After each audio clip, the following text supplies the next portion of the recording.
ಹಾಸನದ ಮಾಜಿ ಸಂಸದ ಪ್ರಜ್ವಲ್ ರೇವಣ್ಣ ಅಶ್ಲೀಲ ವಿಡಿಯೋ ವೈರಲ್ ಪ್ರಕರಣಕ್ಕೆ ಸಂಬಂಧಿಸಿದಂತೆ ಮಹತ್ವದ ಬೆಳವಣಿಗೆಯಾಗಿದೆ. ಈ ಪ್ರಕರಣದಲ್ಲಿ ಮಾಜಿ ಶಾಸಕ ಪ್ರೀತಂ ಗೌಡ ಮತ್ತು ಸಂಸದ ಶ್ರೇಯಸ್ ಪಟೇಲ್ ಅವರ ಆಪ್ತರಿಗೆ ದೊಡ್ಡ ಮಟ್ಟದ ರಿಲೀಫ್ ಸಿಕ್ಕಿದೆ. ಪ್ರೀತಂ ಗೌಡ ಅವರ ಆಪ್ತರಾದ ಶರತ್ ಮತ್ತು ಕಿರಣ್ ಹಾಗೆಯೇ ಶ್ರೇಯಸ್ ಪಟೇಲ್ ಆಪ್ತರಾಗಿರುವ ಪುಟ್ಟರಾಜು ಅವರಿಗೆ ಆರೋಪಗಳಿಂದ ಮುಕ್ತಿ ದೊರೆತಿದೆ.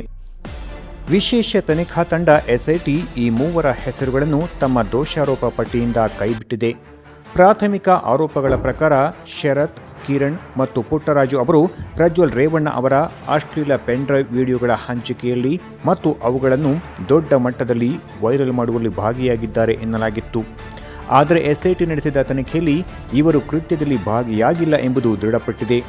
ಹಾಸನದ ಸಿವಿಲ್ ನ್ಯಾಯಾಲಯಕ್ಕೆ ಸಲ್ಲಿಕೆಯಾದ 13,712 ಪುಟಗಳ ಚಾರ್ಜ್ ಶೀಟ್ನಲ್ಲಿ ಈ ಮೂವರ ಹೆಸರುಗಳನ್ನು ಸೇರಿಸಲಾಗಿಲ್ಲ. ಆರೋಪ ಸಾಬೀತಾಗದ ಹಿನ್ನೆಲೆಯಲ್ಲಿ ಎಸ್ಐಟಿ ಅಧಿಕಾರಿಗಳು ಇವರಿಗೆ ಕ್ಲೀನ್ ಚಿಟ್ ನೀಡಿದ್ದಾರೆ.